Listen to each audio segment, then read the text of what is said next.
Salut tout le monde. Bon, j'ai une nouvelle importante à vous annoncer. Vous en doutiez peut-être pas, mais je tiens à vous le dire avec énormément de solennité. Vendredi dernier, à 18h30, le conseil municipal de mon petit village de Saint-Amand-Roche-Savine, au cœur de l'Auvergne, à 900 mètres d'altitude, avec une population de 500 habitants, m'a élu plutôt, comme maire adjoint. Donc je retrouve un mandat que j'avais occupé à l'âge de 27 ans, il y a fort longtemps. C'était en 1977. Ceux qui peuvent avoir des records tels que celui-ci peuvent se lever. Je ne pense pas qu'il y en ait beaucoup. Ça sera d'ailleurs peut-être un jour inscrit au livre du Guinness.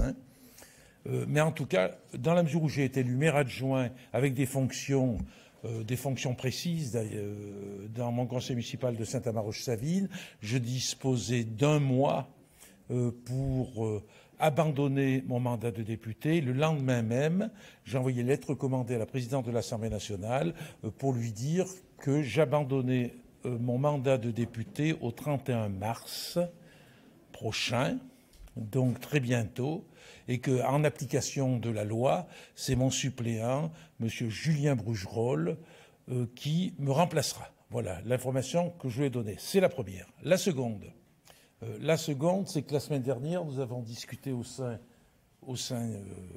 de notre groupe. C'est moi qui le présente ?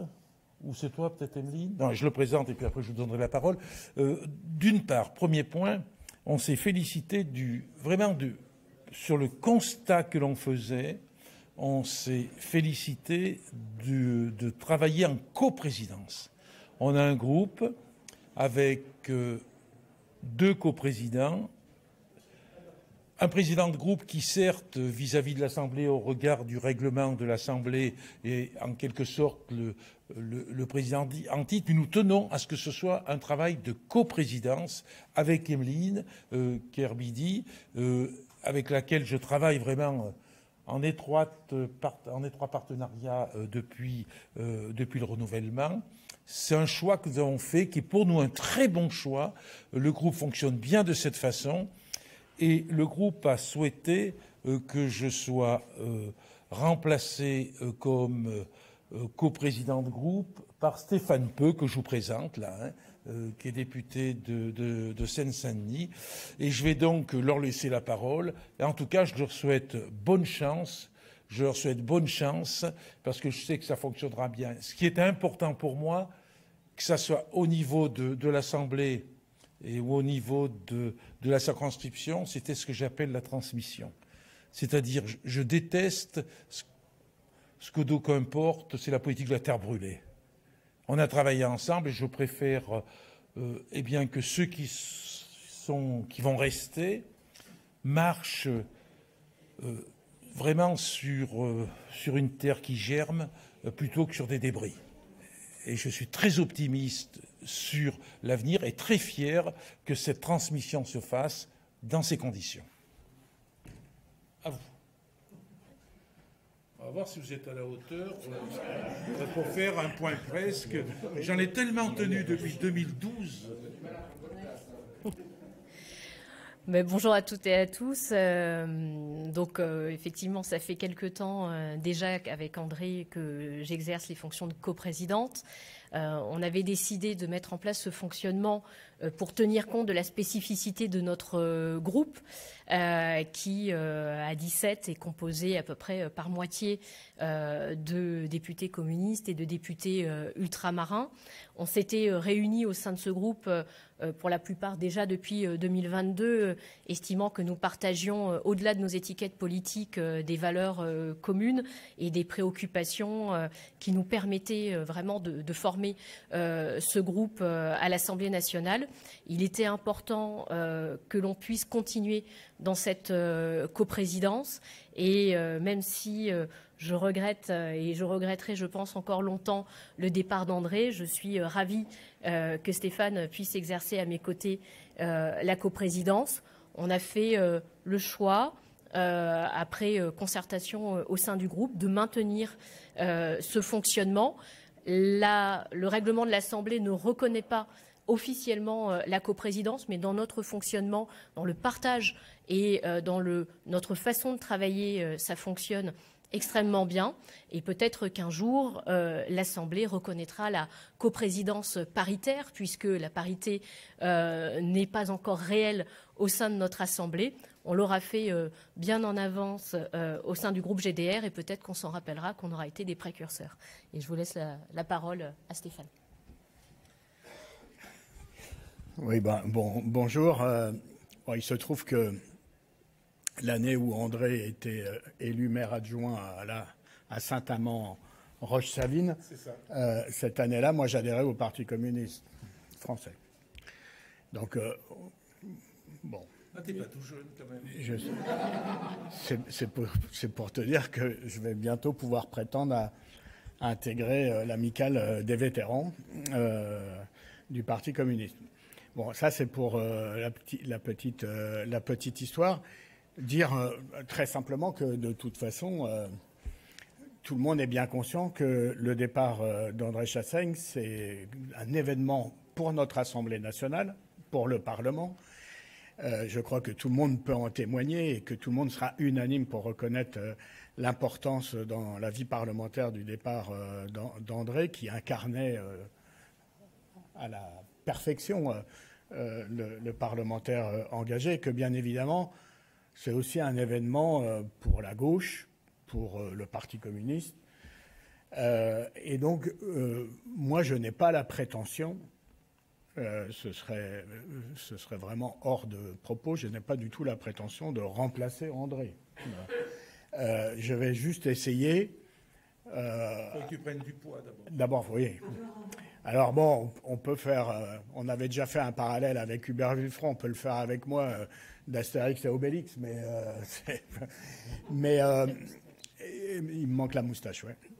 Non, simplement dire qu'on ne remplace pas André, ça c'est la première chose. La deuxième, ce qu'a dit Emeline est très important sur la coprésidence. Nous allons continuer d'intervenir, et je pense que la présidente de l'Assemblée peut y être sensible, sur essayer de faire avancer dans le règlement de l'Assemblée nationale l'idée qu'il puisse y avoir des coprésidences paritaires dans les groupes politiques et des vraies coprésidences, qui pour l'instant n'est pas le cas du point de vue du règlement de l'Assemblée. Nous, dans notre fonctionnement, c'est une vraie coprésidence, mais dans le règlement de l'Assemblée, ce n'est pas le cas. On va essayer de continuer de faire progresser cela.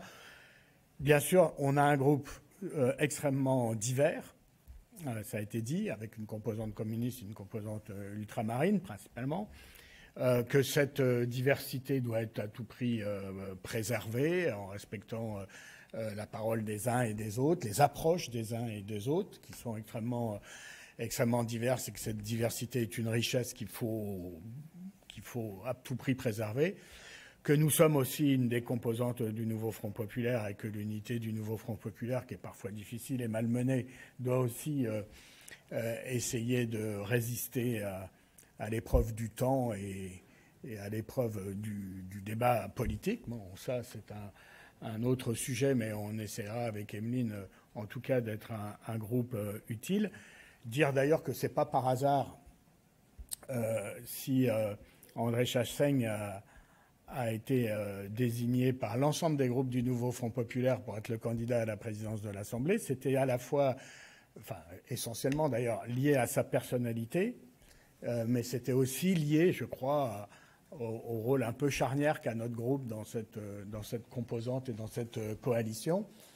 Et je le répéterai, et on le répétera sans arrêt, puisque bientôt il va y avoir un texte à l'Assemblée pour venir évaluer ce que doivent faire ou ce que peuvent faire les gouvernements dits provisoires, puisqu'on a été confronté à 2 reprises à des gouvernements de gestion des affaires courantes.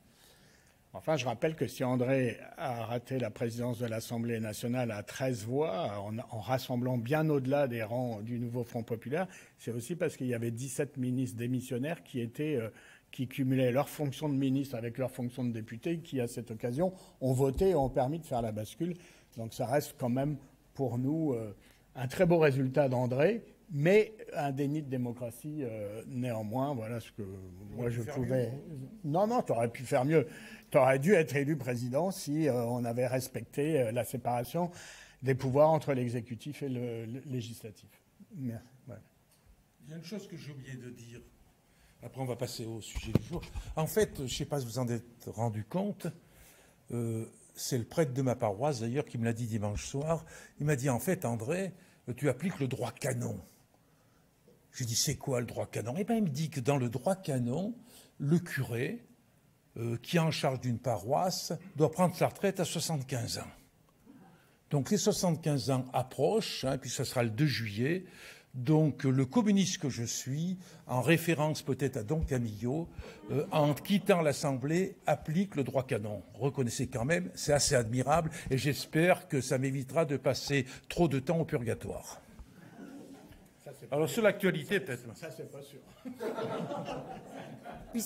Puisqu'il est midi et que... personne n'a tapé à la porte. Et qu'il n'y a... Voilà, on n'a plus beaucoup de temps. On est à votre disposition si vous avez des questions, très brièvement. Oui. Moi, j'avais une question à M. Chassagne, si c'est possible. Ça fait, si je ne me trompe pas, plus de 22 ans et 8 mois que vous êtes député. Vous en avez vu et entendu. Vous êtes une voix respectée de l'Assemblée.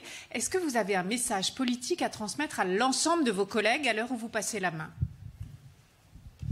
Si j'avais un message, ça serait un message d'humilité d'abord, parce que je ne suis pas ici comme celui, le sage, là, qui va transmettre un message d'une immense portée. S'il y a quelque chose qui m'intéresse énormément, qui me semble fondamental, c'est tout faire pour respecter la séparation des pouvoirs. Et si j'ai un constat à faire, c'est que depuis quelques années, la séparation des pouvoirs est considérablement mise en cause. C'est ça qui est important aujourd'hui, la séparation des pouvoirs, le respect du pouvoir législatif, et qu'on n'aille pas piocher dans la Constitution, même si les articles existent, et à piocher en les cumulant tout ce qu'il peut y avoir de régressif, et qui fait qu'en définitive, on a des députés qui trop souvent, je vais reprendre une expression que j'ai déjà utilisée, on a trop souvent des députés qui sont les intestins silencieux de la bouche élyséenne. On frappe à la porte et nous devons donc laisser le pupitre. Merci pour votre attention. Mais c'est Sucy le bon mot. Il est pas mal Sucy quand même. Sucy il est pas mal du tout. Hein. Mais c'est un message. Pour moi, c'est un message très fort que les députés ne soient pas les intestins silencieux de la bouche élyséenne pour venir digérer dans l'hémicycle ce qu'on leur demande d'avaler.